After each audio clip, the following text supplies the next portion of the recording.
فأعوذ باللہ من الشیطان الرجیم بسم اللہ الرحمن الرحیم یا ایہا الذین آمنوا کتب علیکم الصیام کما کتب علی الذین من قبلکم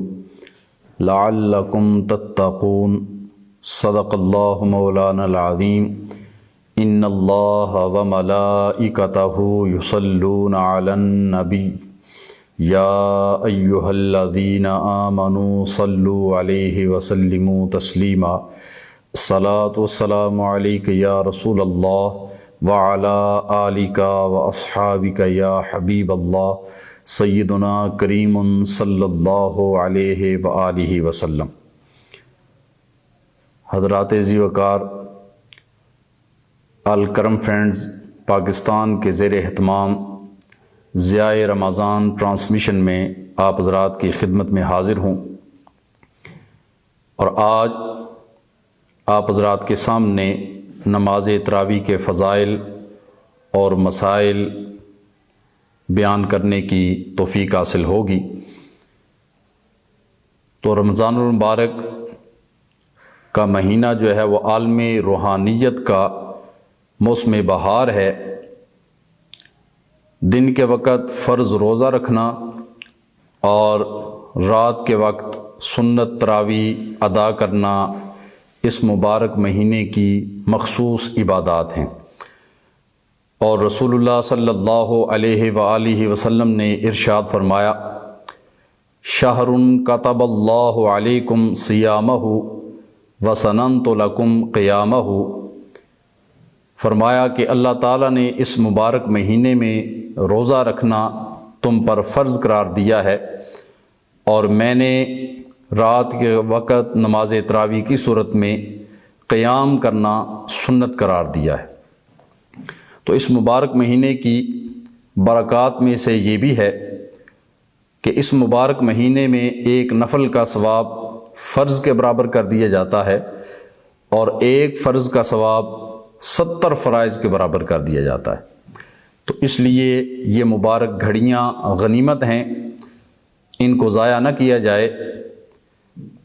اور اس مبارک مہینے کو عبادت اور ریاضت میں مصروف کیا جائے۔ ممکن ہے آئندہ سال یہ مبارک مہینہ ہمیں نصیب ہو یا نہ ہو۔ ام المومنین حضرت عائشہ صدیقہ رضی اللہ تعالی عنہا حدیث پاک کو روایت کرتی ہیں، کان رسول اللہ صلی اللہ علیہ وآلہ وسلم اذا دخل شہر رمضان شد مئزرہ، کہ جب رمضان کا مہینہ شروع ہوتا تو حضور صلی اللہ علیہ وآلہ وسلم اپنی کمر کو کس لیتے تھے، ثم لم یأت فراشہ حتی ینسلخ، اور آپ مسلسل عبادات میں مصروف رہتے یہاں تک کہ رمضان کا مہینہ ختم ہو جاتا۔ اور حضور صلی اللہ علیہ وآلہ وسلم نے نہ صرف خود رمضان کے مہینے میں کثرت کے ساتھ عبادت فرمائی ہے، بلکہ آپ نے اپنی امت کو بھی اس مبارک مہینے میں قیام کرنے کا اور روزہ رکھنے کا حکم ارشاد فرمایا۔ حدیث پاک میں آتا ہے، رسول اللہ صلی اللہ علیہ وآلہ وسلم نے ارشاد فرمایا، من قام رمضان ایمانا و احتسابا غفر له ما تقدم من ذنبہ، کہ فرمایا جس نے رمضان کے مہینے میں ایمان اور احتساب کے ساتھ راتوں کا قیام کیا تو اللہ تعالیٰ نے اس کے سابقہ گناہوں کو بخش دیا۔ تو ان حدیث مبارکہ سے معلوم ہوتا ہے کہ رسول اللہ صلی اللہ علیہ وآلہ وسلم بھی بذات خود بکثرت اس ماہ مبارک میں عبادت کرتے تھے، اور آپ نے اپنی امت کو بھی بکثرت عبادت کرنے کی ترغیب دی ہے۔ تو اس لیے اس ماہ میں زیادہ سے زیادہ جتنی عبادت ہو سکے پوری ہمت اور کوشش کے ساتھ کرنی چاہیے۔ رمضان المبارک میں جو نماز تراویح ادا کی جاتی ہے اس کی رکعات 20 ہیں، اور 20 رکعات نماز تراویح جو ہے وہ ادا کی جائے گی، اور اسی پر حضرات خلفائے راشدین میں سے حضرت سیدنا عمر فاروق،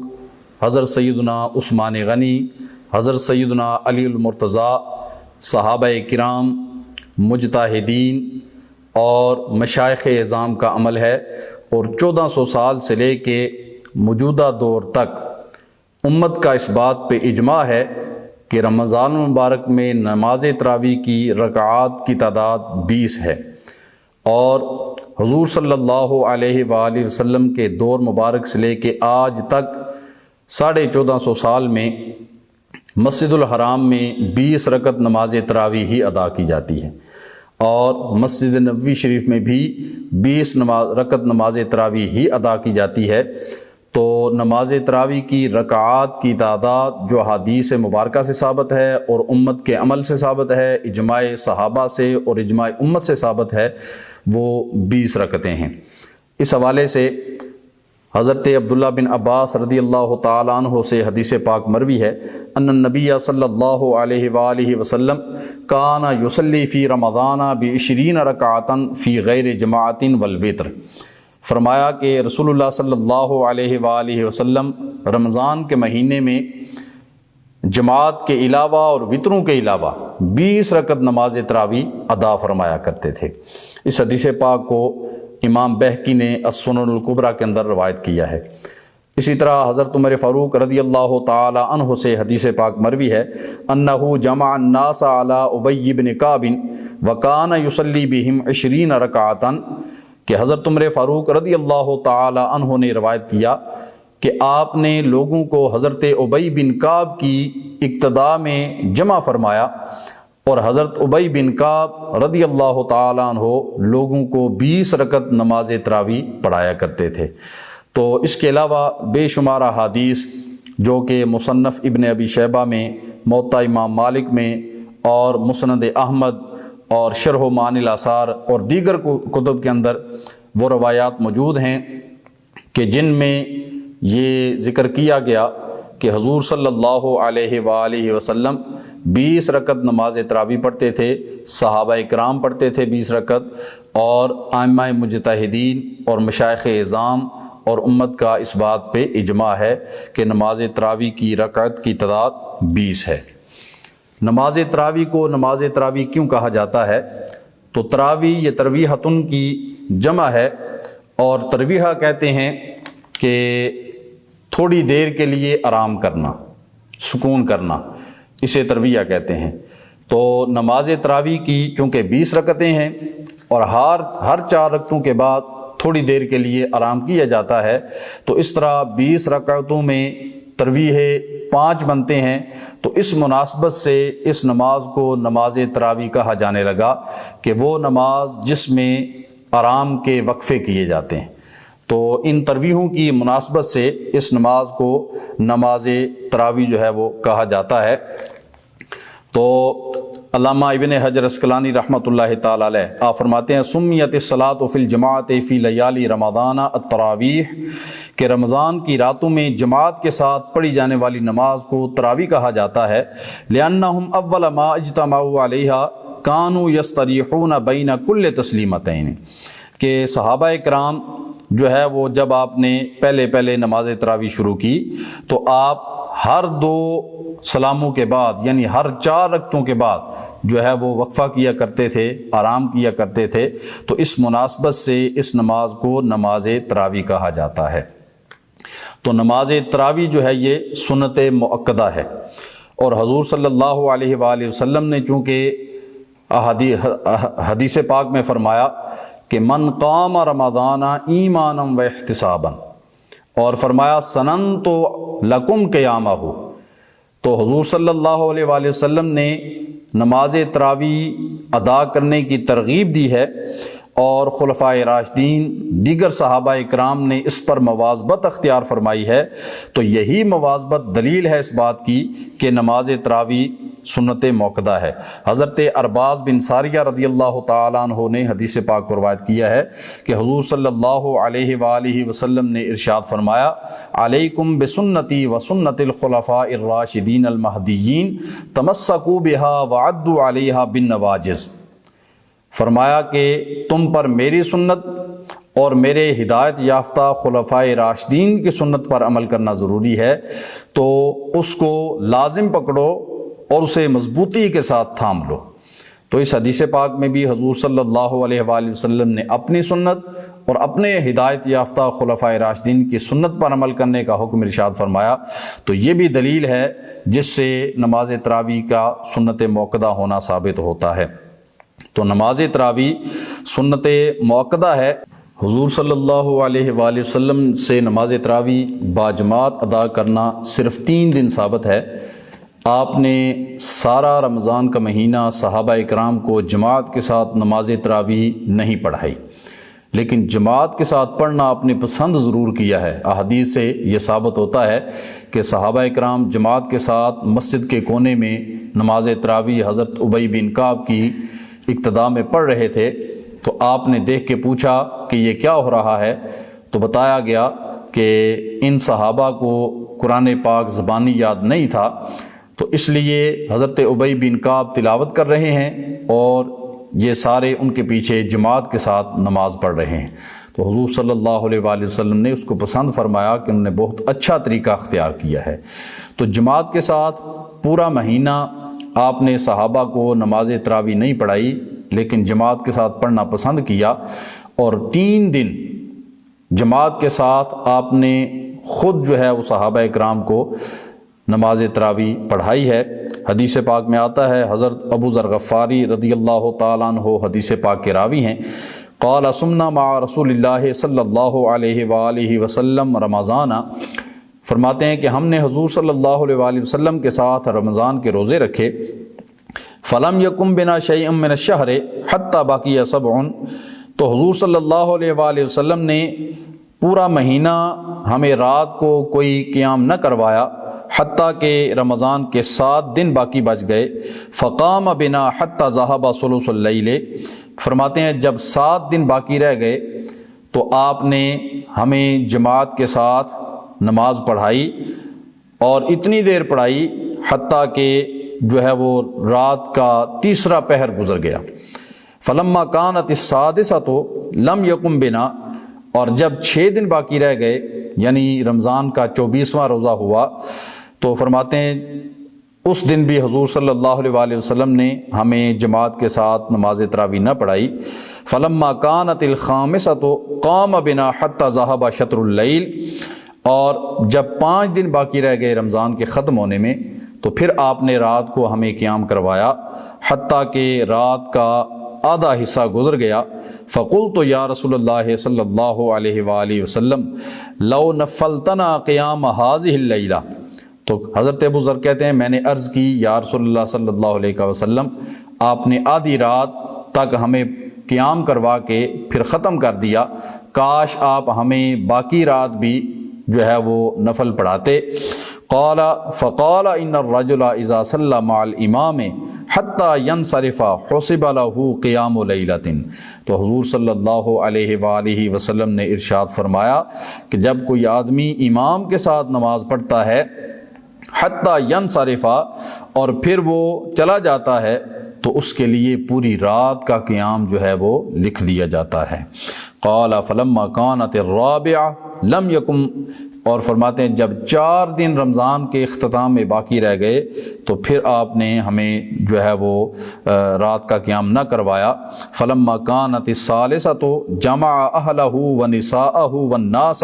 فقام بنا حتی خشینا ان یفوتنا الفلاح،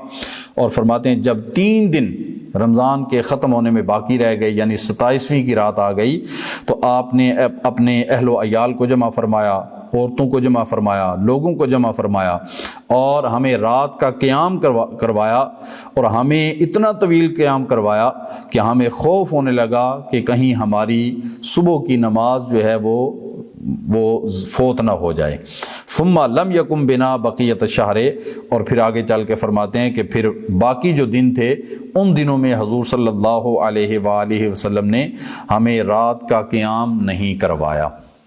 تو حضور صلی اللہ علیہ وآلہ وسلم نے رمضان کے مہینے میں 3 دن صحابہ کو جماعت کے ساتھ نماز تراویح پڑھائی، پورا مہینہ نہیں پڑھائی، اور پھر جب حضرت عمر فاروق رضی اللہ تعالیٰ عنہ کا دور مبارک آیا تو پھر آپ نے لوگوں کو جمع کیا اور حضرت ابی بن کعب کی ڈیوٹی لگائی، اور پھر حضرت ابی بن کعب کی اقتداء میں صحابہ اکرام رمضان کا پورا مہینہ جو ہے وہ نماز تراویح باجماعت ادا کرتے تھے۔ اس دور سے لے کے آج تک نماز تراویح باجماعت ادا کی جاتی ہے۔ تو یہ تھے نماز تراویح کے فضائل۔ اب نماز تراویح کے کچھ مسائل آپ حضرات کے سامنے بیان کیے جائیں گے، غور سے ان کو سماعت فرمائیے گا تاکہ آپ کو یہ کام آئیں۔ تو نماز تراویح جس طرح کہ پہلے بیان کیا گیا ہے کہ یہ نماز تراویح جو ہے یہ سنت موقدہ ہے، مردوں کے لیے بھی اور عورتوں کے لیے بھی۔ تو مرد جو ہیں یہ نماز تراویح کو بہتر یہ ہے، افضل یہ ہے کہ وہ مسجد میں جا کے جماعت کے ساتھ پڑھیں، اور عورتیں اس نماز کو اپنے اپنے گھروں کے اندر جو ہے وہ پڑھیں گی۔ تو عورتوں پر بھی نماز تراویح سنت موقدہ ہے اور مردوں کے لیے بھی نماز تراویح سنت موقدہ ہے، اور جماعت کے ساتھ یہ نماز پڑھنا سنت موقدہ علی الکفایہ ہے۔ اس کا مطلب یہ ہے کہ اگر محلے کے اندر، گاؤں کے اندر، شہر کے اندر چند افراد جو ہیں وہ جماعت کے ساتھ نماز تراویح کو پڑھ لیں، تو جو انفرادی طور پر گھر کے اندر یا مسجد کے اندر پڑھیں گے وہ جماعت کو چھوڑنے سے گناہ گار نہیں ہوں گے۔ تو نماز تراویح کو باجماعت ادا کرنا یہ سنت موقدہ علی الکفایہ ہے۔ اور پھر نماز تراویح کا جو وقت ہے وہ نماز عشاء کے فرض ادا کرنے کے بعد سے لے کے طلوع صبح صادق تک ہے۔ یعنی جو نماز تراویح ہے اس کو عشاء کے فرضوں سے پہلے نہیں ادا کر سکتے، بلکہ عشاء کا وقت شروع کرنے کے بعد عشاء کے فرض پڑھ لیں تو اس کے بعد نماز تراویح جو ہے وہ ادا کی جائے گی۔ تو اگر کسی نے عشاء کے فرض پڑھنے سے پہلے تراویح کی 20 رکعتیں ادا کر لیں اور بعد میں فرض پڑھے تو اس کی نماز تراویح ادا نہیں ہوگی۔ تو نماز تراویح کا وقت کیا ہے جی؟ کہ عشاء کے فرض پڑھ لینے کے بعد صبح صادق کے طلوع تک، اور پھر نماز وتر سے قبل نماز تراویح ادا کی جا سکتی ہے، اور نماز وتر کے بعد بھی نماز تراویح ادا کی جا سکتی ہے۔ تو اگر وتروں سے پہلے کسی نے 20 رکعتیں پڑھ لیں اور تو پھر بھی اس کی نماز تراویح ادا ہو جائے گی، اور اگر وتروں کے بعد پڑھی تو پھر بھی نماز تراویح اس کی ادا ہو جائے گی۔ اور پھر نماز تراویح کو رات کے تیسرے حصے تک تاخیر کے ساتھ پڑھنا یہ مستحب ہے، بشرطے کہ جماعت کے ساتھ تاخیر کی جائے۔ اور اگر کوئی جماعت کو چھوڑ کے اکیلے جو ہے وہ تاخیر کرتا ہے تو جماعت کو چھوڑنے سے وہ ثواب سے محروم ہو جائے گا، تو اس لیے جماعت کے ساتھ ہی پڑھنی چاہیے۔ بہرحال جماعت کے ساتھ اگر تاخیر کی جائے تو رات کے تیسرے حصے تک نماز تراویح کو لیٹ کر کے پڑھنا یہ مستحب ہے۔ اور پھر وضاحت کر دی گئی ہے کہ نماز تراویح کی رکعتیں یہ 20 ہیں اور یہ 10 سلاموں کے ساتھ ادا کی جائیں گی، یعنی 2 رکعتیں پڑھ کے پھر تشہد کیا جائے گا اور سلام پھیر دیا جائے گا، اور پھر 2، یعنی 2 رکعتیں کر کے نماز تراویح جو ہے یہ پڑھنا یہ زیادہ بہتر اور افضل ہے۔ ایک سلام کے ساتھ بھی 20 رکعتیں ادا کی جا سکتی ہیں۔ تو بہرحال 10 سلاموں کے ساتھ جو ہے وہ نماز تراویح کی 20 رکعتیں ادا کرنا یہ بہتر ہے۔ کچھ لوگ ایسے بھی ہیں کہ جو 8 رکعتیں پڑھ کے بھاگ جاتے ہیں، 10 رکعتیں پڑھ کے چلے جاتے ہیں، 12 14 پڑھ کے چلے جاتے ہیں، تو جتنی وہ پڑھتے ہیں ان کا ثواب ان کو مل جاتا ہے، لیکن بقیہ رکعتیں جو چھوڑتے ہیں ان کے چھوڑنے کا گناہ بہرحال ان کو ضرور ہوتا ہے۔ تو پوری 20 رکعتیں نماز تراویح ادا کیا کریں، درمیان میں جو ہے وہ چھوڑ کے جانا یہ مناسب نہیں ہے۔ تو نماز تراویح 20 رکعتیں 10 سلاموں کے ساتھ جو ہے وہ ادا کی جائیں گی۔ تو ہر 4 رکعتوں کے بعد وقفہ کیا جائے گا اور تھوڑی دیر آرام کر کے اس کے اندر دعا پڑھیں، درود پاک پڑھیں، اور پھر 4 رکعتیں پڑھیں، پھر جو ہے وہ تھوڑی دیر کے لیے آرام کریں، اس میں دعا پڑھیں، ذکر اذکار کریں۔ تو اس طرح ہر 4 رکعتوں کے بعد جو ہے وہ ترویہ ہو، آرام ہو، اور جب 20 رکعتیں پوری ہو جائیں تو 20 رکعتوں کے بعد وتروں سے پہلے بھی ترویہ ہو، آرام ہو، اور اس میں بھی دعا کی جائے، ذکر اذکار کیا جائے اور درود و سلام پڑھا جائے۔ اور پھر نماز تراویح میں ایک دفعہ قرآن مقدس مکمل پڑھنا یہ بھی سنت ہے۔ تو گاؤں کے اندر یا شہر کے اندر یا علاقے میں کم از کم کسی ایک مسجد کے اندر جو ہے وہ نماز تراویح میں ختم قرآن پاک یہ ضرور ہونا چاہیے۔ اور اگر لوگ نماز تراویح میں مکمل قرآن پاک نہیں سننا چاہتے اور مصروفیات کی وجہ سے، تھکاوٹ کی وجہ سے وہ جہاں پہ قرآن پاک پڑھا جائے وہاں لوگ پھر جماعت میں شامل نہ ہوں، لوگ اکتائیں، تو پھر مکمل قرآن پاک نہ پڑھا جائے بلکہ جتنا لوگ برداشت کر لیں اتنا پڑھ لیا جائے۔ اگر آدھا قرآن پاک یا اس سے بھی کم لوگ برداشت نہیں کرتے تو پھر سورتیں پڑھ کے نماز تراویح کے اندر نماز تراویح ادا کی جا سکتی ہے۔ پھر ایک مسئلہ یہ ہے کہ کچھ لوگ لیٹ آتے ہیں اور ان کی کچھ رکعتیں پہلے سے فوت ہو جاتی ہیں اور کچھ رکعتیں وہ امام کے ساتھ ادا کرتے ہیں، تو جو ان کی رکعتیں پہلے فوت ہو چکی ہوتی ہیں ان کو وہ کب پڑھیں گے؟ تو ان کے پڑھنے کا طریقہ کار یہ ہے کہ جب امام صاحب 20 رکعتیں پوری کر لیں تو اگر وطر جو ہیں وہ جماعت کے ساتھ ادا کیے جائیں تو پہلے وطروں کو جماعت کے ساتھ ادا کر لیں اور اس کے بعد جو رکعتیں رہ گئی ہیں ان کو پڑھ لیں۔ اور اگر کوئی وطروں کو جماعت کے ساتھ نہیں پڑھنا چاہتا تو پہلے وہ اپنی بقیہ رکعتیں پوری کر لے اور بعد میں وطر جو ہے وہ اپنے الگ بھی پڑھ سکتا ہے۔ تو اسی طرح بعض لوگ جو ہیں وہ مسجد کے اندر نماز تراویح نہیں پڑھتے بلکہ اپنے گھر میں اہتمام کرتے ہیں یا کسی ہال کے اندر وہ نماز تراویح کا اہتمام کر لیتے ہیں، تو گھر کے اندر یا کسی ہال وغیرہ کے اندر نماز تراویح ادا کی جا سکتی ہے، لیکن ان کے لیے ضروری ہے کہ وہ عشاء کے جو فرض ہیں وہ جماعت کے ساتھ مسجد میں جا کے پڑھیں اور پھر نماز تراویح آ کے اپنے گھر میں پڑھ لیں انفرادی طور پر یا جماعت کے ساتھ، تو پھر ان کے لیے اس طرح پڑھنا جائز ہے۔ اور اگر وہ فرض بھی مسجد میں جا کے نہیں پڑھتے بلکہ وہ گھر میں پڑھتے ہیں تو پھر جماعت کے تارک ہوں گے اور گناہ گار ہوں گے۔ تو ایسے افراد پہلے مسجد میں جائیں، نماز عشاء کی نماز کو باجماعت ادا کر کے پھر گھر میں آ کے بے شک نماز تراویح جو ہے وہ انفرادی طور پر گھر کے اندر یا کسی ہال کے اندر یا گھر کے اندر ہی جماعت کا اہتمام کر کے پڑھ سکتے ہیں۔ نماز تراویح جو ہے یہ اس کو بیٹھ کر بلا عذر پڑھنا یہ مکروہ ہے۔ زیادہ ثواب اسی کو حاصل ہوتا ہے جو کھڑے ہو کر نماز تراویح پڑھتا ہے، اور اگر کوئی بغیر عذر کے بیٹھ کر پڑھتا ہے نماز تراویح اس کی ہو جائے گی، لیکن ایسا کرنا مناسب نہیں، بلکہ بعض فقہا کے نزدیک ان کی نماز تراویح اگر بلا عذر وہ بیٹھ کے پڑھتا ہے تو ادا ہی نہیں ہوگی۔ تو زیادہ ثواب اسی کو ملے گا جو نماز تراویح کھڑا ہو کے ادا کرے گا۔ اللہ تعالی ہم سب کو یہ مسائل سمجھ کر ان پر عمل کرنے کی توفیق عطا فرمائے۔ آخر میں آپ حضرات کے سامنے اس بات کو واضح کرنا چاہتا ہوں، آپ حضرات جانتے ہیں کہ دارالعلوم محمدیہ غوثیہ بھیرا شریف گزشتہ 100 سال سے علم دین کی خدمت کے اندر مصروف ہے، اور ہزاروں کی تعداد میں علماء کرام دارالعلوم محمدیہ غوثیہ سے علم دین حاصل کرنے کے بعد اس دین کی ترویج کا کام کر رہے ہیں، اور دن رات اللہ اور اس کے رسول کا پیغام اور دین اسلام کی جملہ تعلیمات، قرآن، تفسیر، حدیث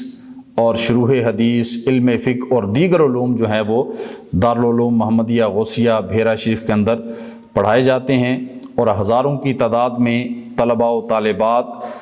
دارالعلوم کے اندر قیام کرتے ہیں، اور 2 وقت کا کھانا ان کو مفت دیا جاتا ہے، ان کو رہائش مفت دی جاتی ہے، اور دارالعلوم کا ایک دن کا خرچہ 1.5 سے 2.25 لاکھ کے قریب ہے، اور یہ اتنا وسیع نظام آپ حضرات کے تعاون کے ساتھ ہی جاری و ساری ہے۔ تو رمضان کے مہینے میں جس طرح آپ دیگر عبادات کرتے ہیں اور ان کا ثواب کئی گنا بڑھا دیا جاتا ہے، تو اسی طرح صدقہ و خیرات کا ثواب بھی کئی گنا بڑھا دیا جاتا ہے۔ تو دارالعلوم کو اپنے صدقات میں اور اپنی خیرات میں یاد رکھیں، اور دین اسلام کی اس ترویج میں اپنا حصہ شامل کریں، اور اس صدقہ جاریہ میں شامل ہو کر اپنی دنیا اور اپنی آخرت کو سنوارے۔ اللہ تعالی ہم سب کو اس دارالعلوم کی قدر کرنے کی توفیق دے اور اس کے ساتھ تعاون کرنے کی توفیق دے۔ وما علیہ الا البلاغ المبین۔